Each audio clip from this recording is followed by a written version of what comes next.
Ganito kalaki ang apoy na lumamon sa daan-daang bahay sa Parola Compound pasado alas 9 kagabi. Dahil dikit-dikit at gawa sa light materials ang mga bahay ng mga informal settler, mabilis na kumalat ang apoy. Nagkumahog sa paglikas ang mga residente, bitbit ang mga gamit na pwedeng isalba. Malapit na, ayan lang kami, ayan. Kanina daw po maliit lang po yan. Kanina maliit lang, natulog lang ako dahil maliit lang. Ngayon marami na. Mahaba, lumakas yung apoy. Ayon sa mga residente, nagsimula ang apoy sa gate 10 ng compound na kumalat hanggang sa gate 3. Maraming sumabog dyan kasi marami silang shilin. Ay sila lang, kapiranggot. Wala naman kaming pati bahay namin, wala. Mahirap na nga kami sa daga, nasunugan pa. Umabot sa Task Force Delta ang sunog. Kaya ang mga fire volunteer at Bureau of Fire sa mga kalapit na syudad tumulong na rin. Pero kahit maraming bumberong rumisponde, hindi raw agad kumilos ang mga ito. Mr. President, ito ang klase ng mga bomberong ginagastusan ng gobyerno. Namimili ng bobombahan. Umaasa sa bibigyan sila. Hindi naman dapat lumaki ng ganyang kalaki. Ang liit na lang, iniwan pa nila. Nakikiusap ako sa kanila na magdugtong-dugtong na lang. Ayaw. Ngayon, nilayasan pa nila. Pabaya sila, ma'am. Hindi kayo pumunta dito para manood. Walang palabas dito, hindi artista mga tao dito. Aminado naman ang BFP, nahirap silang organisahin ng iba't ibang fire volunteers na rumiresponde sa sunog. Kaming sa government side, gusto namin sa systematic. Kaya sa totoo lang, may nagpapasaway pa rin. Walang disiplina. Totoo, tama yung observation ni Chairman. Umaapila naman ng tulong ang mga nasunugan sa lokal na pamahalaan ng Maynila. Talagang masakit po dahil siyempre ngayon lang po nangyari po. Mayor, tulungan niyo naman po kami. Marami po kami rito. Na ito, wala po kami matirahan. Para niyo ng awa, tulungan niyo naman po kami. Wala po kami nailigtas po. Kahit po sa mga damit po malang namin.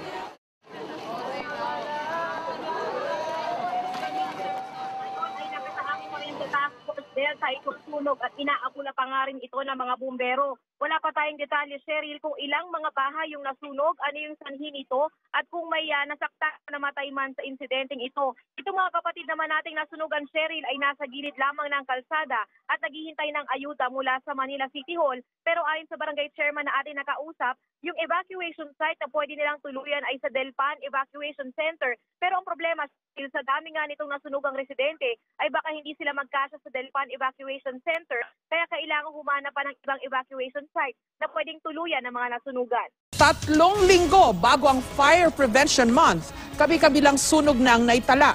Kabilang riyan ang sunog sa Parola Compound sa Tondo, Maynila na tumupok sa mahigit 1,000 mga bahay.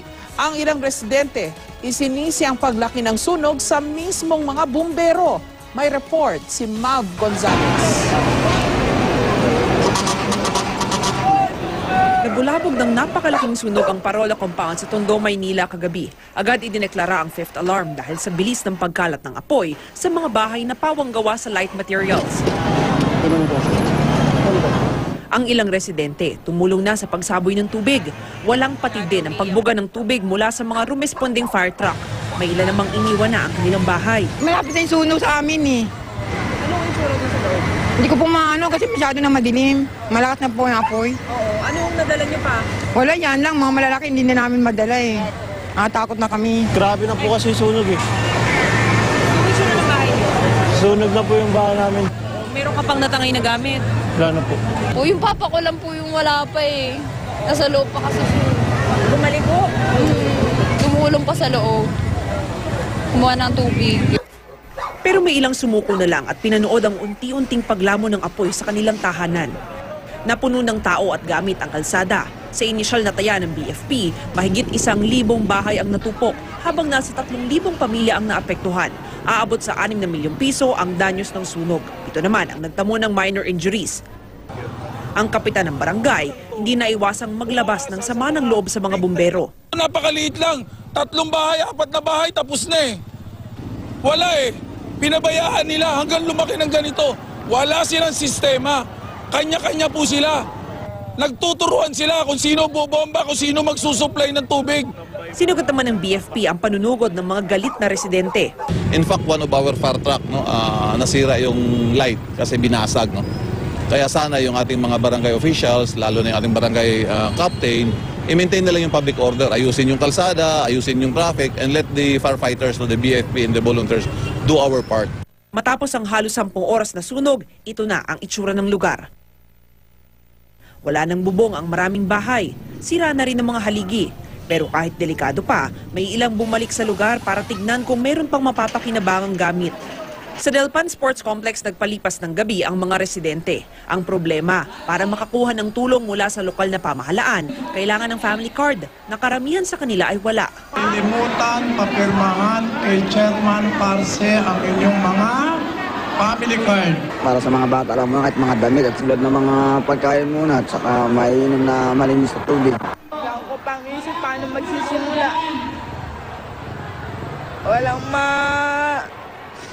Walang maitayong bahay, walang may na materyales, paano maitayo, sunog na sunog. Nagtungo na ang Kapuso Foundation sa Delpan Sports Complex para maghatid ng tulong sa mga biktima.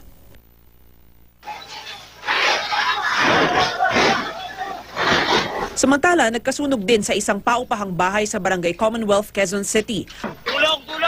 Pahirapan naman ang pag-apula ng mga bumbero sa apoy. Nagbayanihan na ang mga residente.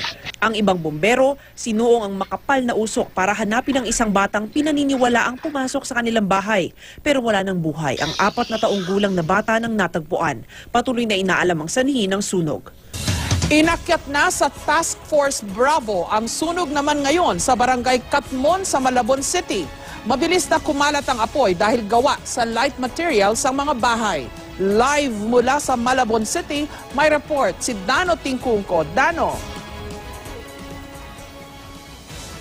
Jessica, 3 oras na ngang nasusunog ang bahagi ito ng People's Village sa Barangay Katmon sa Malabon na gaya ng nabanggit mo ay itinaas na sa Task Force Bravo. Mahigit 1 oras ding itinaas nakataas sa Task Force Alpha ang sunog na ito. Malinaw na delikado pero walang nakikitang peligro ang pamilyang ito sa bahay na hindi pa man nadadaplisan ng apoy. Katabi lang ng tila di matapos-tapos na sunog sa People's Village, Katmon, Malabon. Nagbayanihan ng mga nasa tuktok. Maihabol lang ang pagpapasa-pasa ng gamit hanggang sa kalsada na pinaghahatian ng mga nasunugan, mga gamit nila at mga bomberong pilit inaapula ang apoy. Mabilis ang pagkalat ng sunog na unang sumiklab alas 6 ng gabi. Matapos ang 1 oras, itinaas sa Task Force Alpha. Ibig sabihin, kailangan ng rumesponde ng mga bombero at volunteer mula sa mga karatig syudad. Wala pang malinaw na bilang ng pamilyang nasunugan, pero sa dami nila kahit ang construction site na ito na puno ng mga tubo, pako, semento na delikado pa, ginawa munang pansamantalang tuluyan. Po, nalaman namin na may sunog sa likod. Ay kaya nagtakbuhan na kami. Anong nakuha mo? Ito po, ito lang. Yan. Wala na pong iba. Basta malis na kami, inuna ko yung anak ko eh. Okay lang masunugan, basta buhay kami lahat! Dagdag pa sa peligro ang transformer na ito nakatabi lang ng mismong puso ng sunog.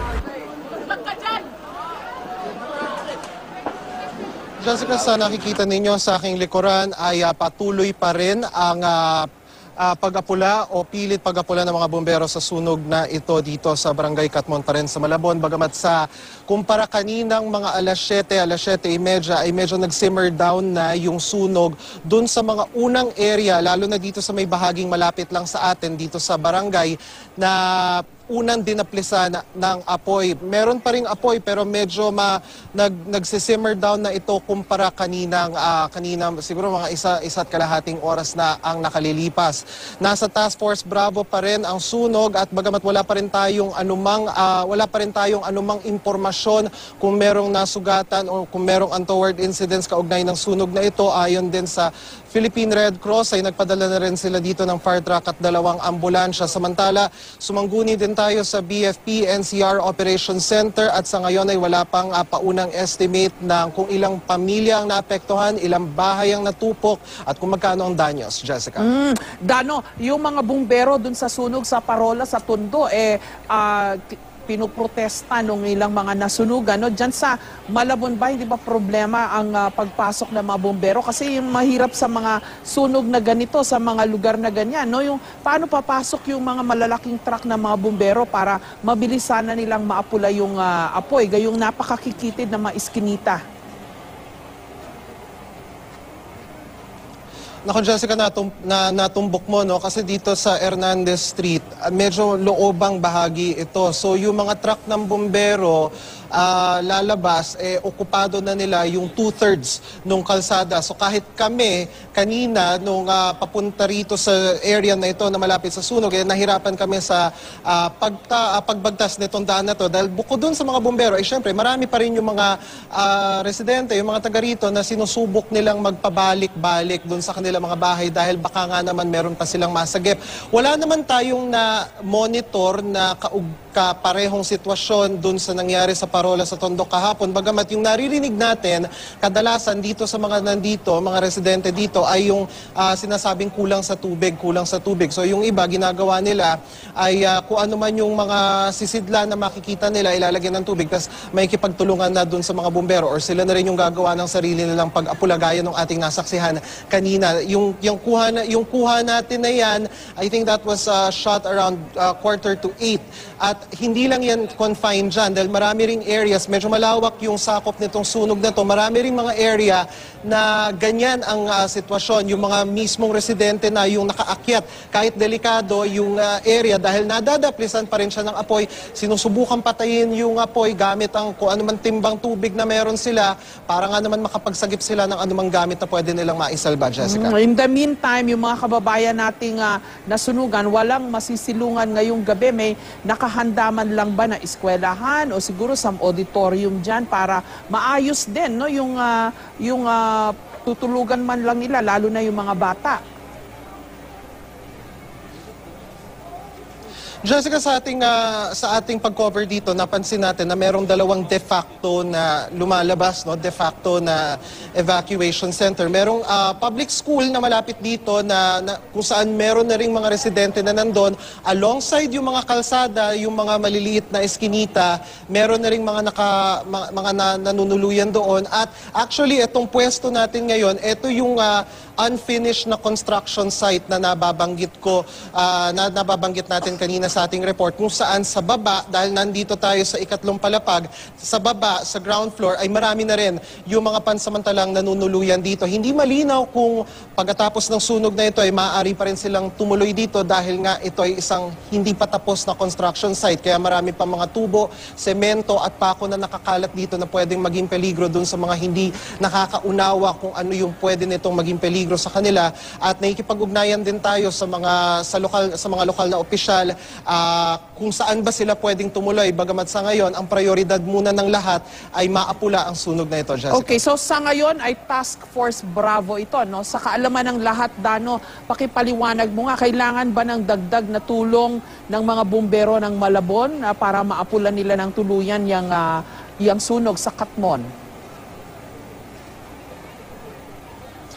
Jessica, kapag umabot na ng Task Force Alphabet, no?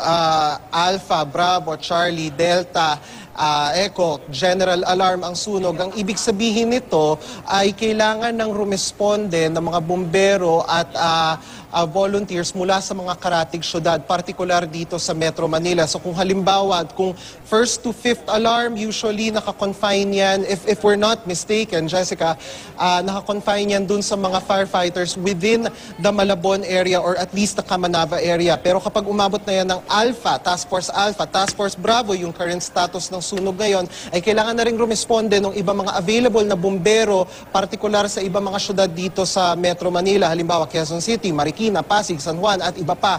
At kapag general alarm na, usually this is a regional matter na. Kaya yung buong rehiyon nasakop nitong area na ito, in this case NCR, BFP, NCR, kailangan ng rumesponde sa sunog na ito. So that's also an indication kung gaano kalaki, gaano kabilis yung paglawak at gaano kalala yung apoy na kailangan itong maapula agad.